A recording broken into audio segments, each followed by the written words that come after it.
Most recently, we've had in the news the situation with Stephen A. Smith and Michaela Andrews, and the manner in which she addressed him, somewhat talking down to him. Now, I'm not saying that she should humble herself in any way. She's a colleague and she's a professional from the same network.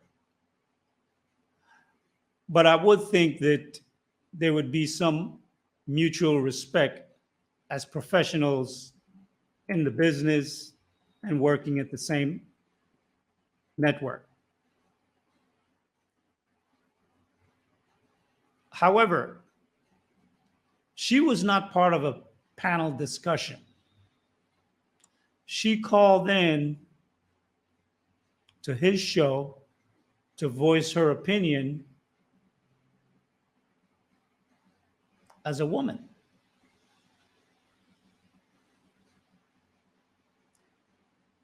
And that was an issue.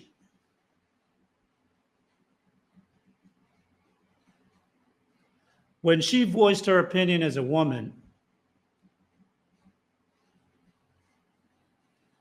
she took away the professional aspect of what she wanted to communicate.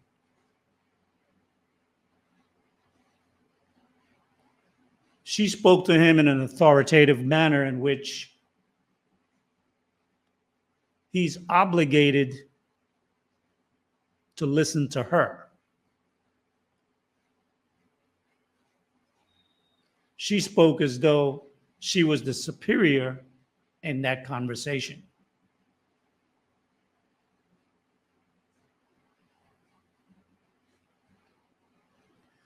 One of the things that I see that we as Black men tend to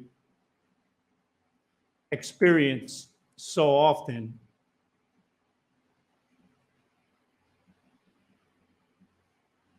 is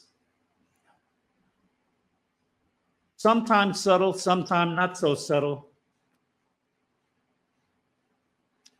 disrespect that we receive. And I think this is where the root of the problem lies with Black men and Black women. This is where our dilemma, when it pertains to Black love, Black relationships, and everything else. You know, the Black woman wants to be the Lion King. Excuse me, the Woman King. There are so many examples where the Black woman wants to be both queen and king. All power lies with her. There is no place in her space, in her mind, where authority for Black men reside.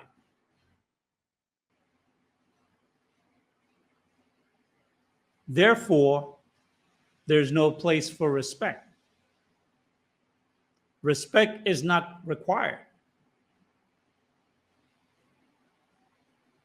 As Black men,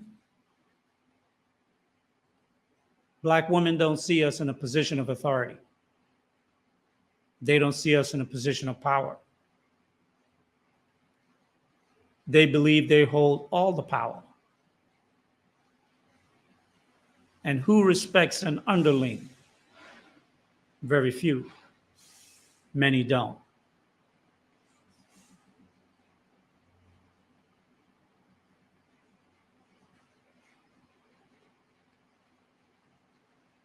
How can I say?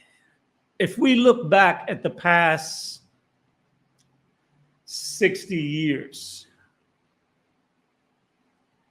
let's examine what the Black women have done to build the community, to improve the lives of Black people. Because if you want to be king, you want to be queen, if you want to have all the power, then you also bear all the responsibilities. So let's examine for a brief moment, what has Black women done over the past 60 years to improve the lives of Black people? They say that they want to lead. But true leaders lead. And I know we hear that statement or some derivative of that statement so often in our community and in this space.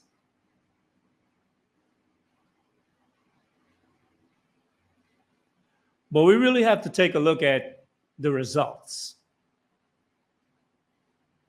If you're a CEO, your leadership is measured by your success of your company.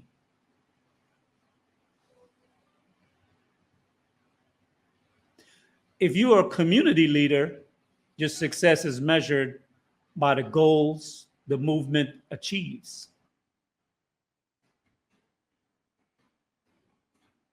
As a leader, leaders are selfless, not selfish. Leaders sacrifice themselves for the good of the many, not the progress of the individual. However, what have Black women accomplished over the past 60 years? And I really want to focus in on one specific area, because I'm sure that there are many things, and I'm probably not skilled enough to go into all the deficiencies. But I think I would like to focus on one thing. BGS, he is excellent when it comes to bringing up the statistics as it pertains to the Black community. He's the statistician genius of the Black manosphere, I would say. So I would leave, the number crunching and stuff like that to him.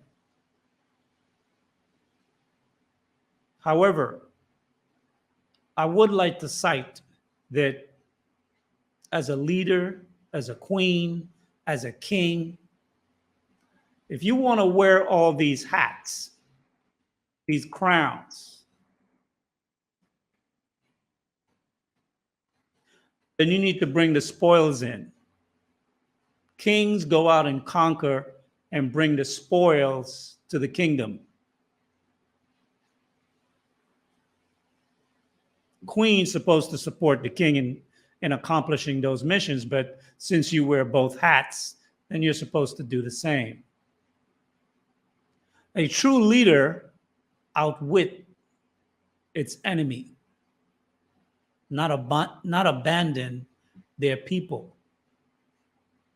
And they definitely do not sacrifice their children.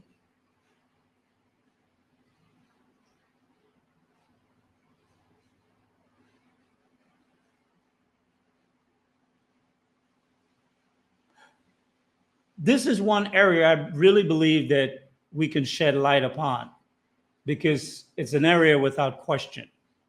And what I mean is, as it pertains to the children.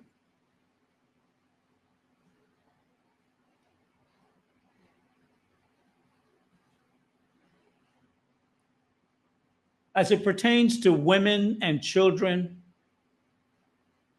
they hold all the power, all the control. Neither white men or Black men have any power in that.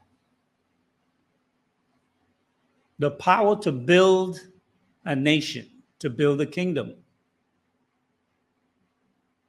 And I suppose this is where Black women, get their ideology of female superiority. That is a power. Women bringing forth children is a power. If any of you guys watch Game of Thrones or actually the new House of the Dragons, that's been the primary theme over the past 5 or 6 episodes. The insurance of heirs. The growth of a nation lies in the hands, or should I say, in the wombs of women. And it's a power, and it's also a responsibility. And what I would like to do today is just make a brief comparison. A comparison between two Black women. I guess I will call it the tales of two cities. The South African Black women and the American Black women. And I went back and I did look at some numbers. And I'm just going to use the surface general numbers. I'm not going to go into all the details and the breakdowns. Like I said, I am not a statistician, so I'm not going to go into that in depth. However, 60 years ago, in the 1960s, South Africans, or the South African woman, she used her power as a woman to build a nation, to build a strong and powerful nation. How did she do that? She transformed her country through her power. And this is where Mr. Logic is right. And I've heard him say it on numerous times.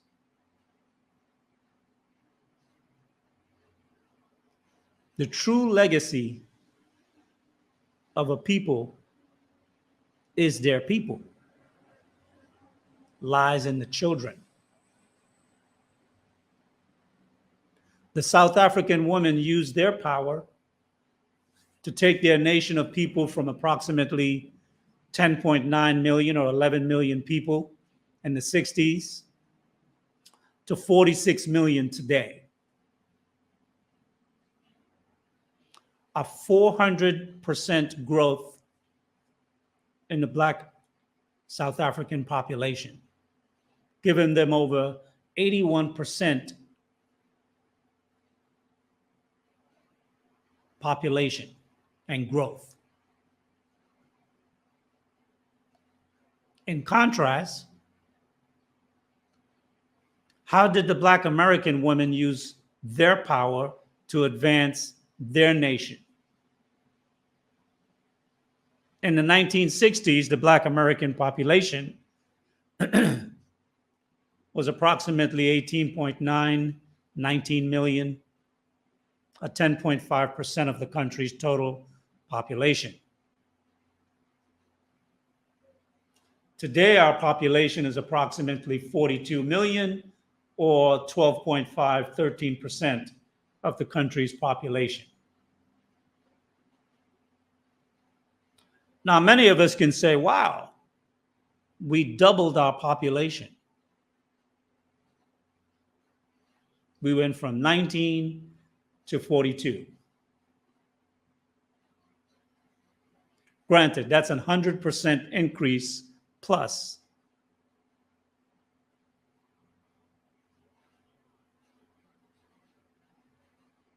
But I think what's missing in the details is that a big difference between the Black American woman or the American Black woman, our so-called queens, in the process of time between the 60s, 70s, 80s, 90s, 2000, 2010 up to now, they've aborted 20 million of our beautiful Black babies, the legacy of our nation. The difference between us going from 100% increase in population, we could have had a 400% increase in population similarly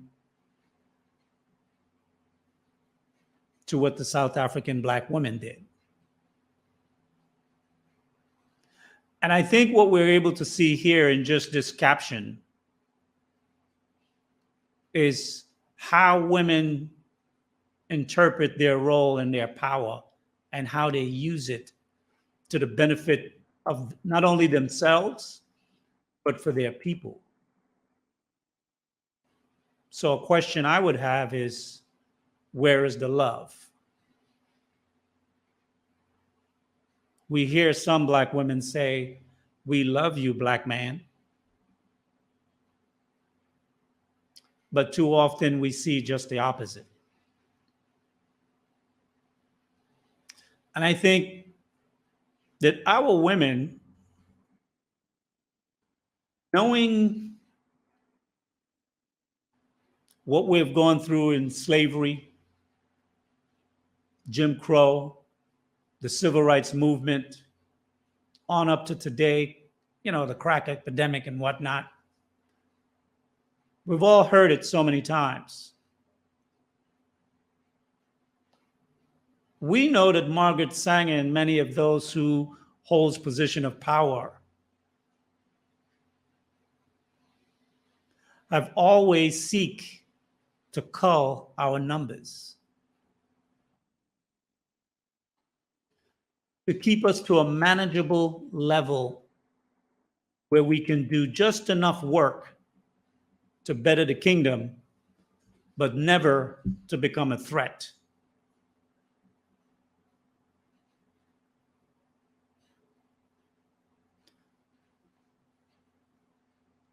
So often, as black men, we hear from black women, we don't build. She had an opportunity to build, and she blew it. My question to black women is, what have you built for the black nation in the past 60 years? Because you have been wearing the crown.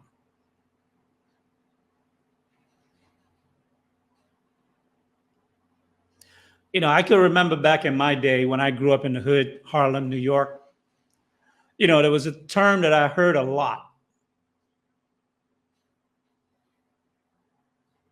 finesse.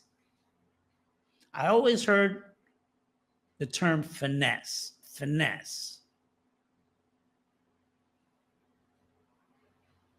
Now, over the years, I've understood that term to mean don't get played.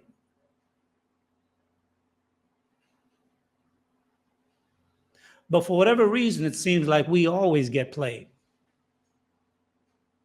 We get played by the majority so often. Our black women got finessed by the feminist movement,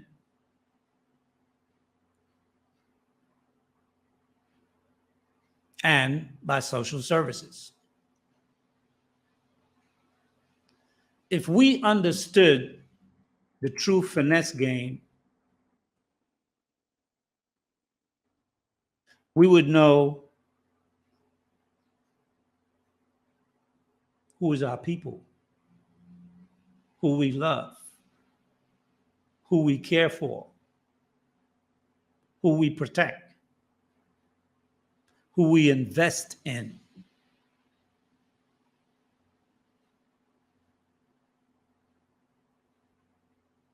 If the black woman truly understood the finesse game, they could act as a double agent. They could have finessed the white man and the white woman, took his money, took his welfare programs, and build a black legacy. Not kill the future.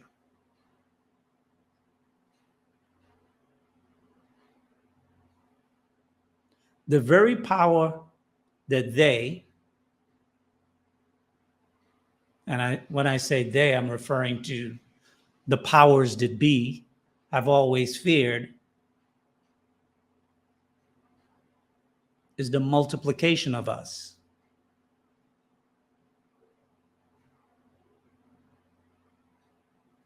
From the turn of the century, once we came out of slavery, the goal has always been, how do we keep them below us? You have to understand, when we came out of slavery in the late 18th century, 19th century, going into the 20th century, we was like China. Like China is today. China today have the skills and the wherewithal to build everything, because America and Europe and Australia turned over all of their manufacturing to China. When we came out of slavery, we were similar. We built everything in America. We had the skills, we had the know-how, we had the wherewithal, we had the ingenuity. The only thing we lacked was money. But we were very creative. Now, don't get me wrong. Black men has been finessed also, for sure. But that's a discussion for another show. Today, we're talking about respect and the lack thereof from Black women to Black men. So my question to Black men, how do you build with women who don't love you? How do you build with Black women who don't respect you?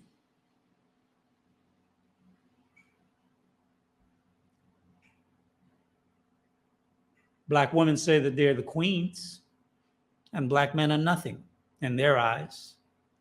We're not worthy of submission. We're not worthy to be followed. And we're not worthy of their respect.